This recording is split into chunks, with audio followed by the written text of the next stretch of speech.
টেবিলে টেবিলে সাজানো বিভিন্ন ধরনের বাহারি সব পিঠা, সাথে নাচে গানে মুখরিত পরিবেশ। অন্যদিকে অতিথিদের আমন্ত্রণ জানানো হচ্ছে আদিবাসী নৃত্য পরিবেশনের মাধ্যমে। ঠাকুরগাঁওয়ে লোকায়ন জীবন বৈচিত্র্য জাদুঘর প্রাঙ্গণে অনুষ্ঠিত লোকায়ন ইএসডিও পিঠা উৎসব ১৪৩১ যেন গ্রামীণ ঐতিহ্যের এক বর্ণিল প্রদর্শনী। যে উৎসবে নতুন ধানের চাল থেকে তৈরি ঐতিহ্যবাহী পিঠার বাহারি আয়োজন নজর কেড়েছে সবার। পরিবেশনা, প্রদর্শনী আর ঐতিহ্যের সঙ্গে মিলিত সঙ্গীতানুষ্ঠানে প্রাণবন্ত হয়ে ওঠে পুরো প্রাঙ্গণ।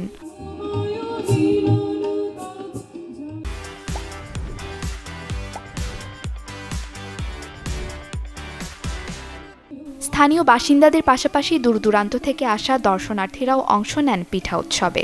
এই আয়োজনে ছিল পুলি, ভাপা, চিতই, পাটিসাপটা, মালপোয়া, দুধ চিতই, নকশি পিঠা এবং নারিকেলের নাড়ুর পিঠা সহ নানান ধরনের পিঠা। ভিন্নতার কারণ হচ্ছে আমরা এখানে পুরনো যে আমাদের ঐতিহ্য সেটা আমরা তুলে ধরেছি। এখানে বেসিক্যালি আমরা কলার পাতা, মাটির সরা এসব কিছুই ব্যবহার করেছি, যেটা আমাদের হারিয়ে গিয়েছে। আমরা রাজভাপা করছি, তারপরে আমাদের পকুয়ান আছে, তারপরে আপনার বিভিন্ন ধরনের আর কি আয়োজন আর কি করার চেষ্টা করছি। সেই পুরনো পিঠা নতুনও কিছু সংযোজন হয়েছে, সাথে গান একই সাথে দুটার মিশেলে আমাদের মনের খুবই একটা অন্যরকম, আমরা যেন অতীতে ফিরে গেছি।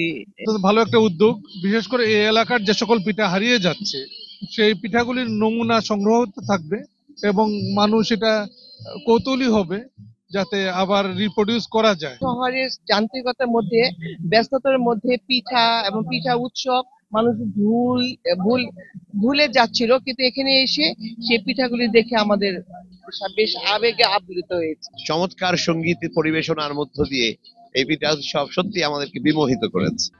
জেলা প্রশাসকের মতে এই পিঠে পুলির ঐতিহ্য যেন সংস্কৃতি থেকে হারিয়ে না যায় সেই প্রচেষ্টা থাকা উচিত সবার।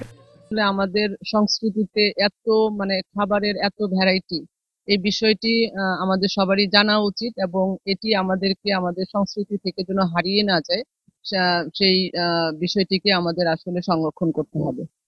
সারাদিন ব্যাপী অনুষ্ঠিত এই উৎসবে ৭টি স্টলে প্রায় শতাধিক রকমের পিঠা প্রদর্শন করা হয়। Desk report, channel 24।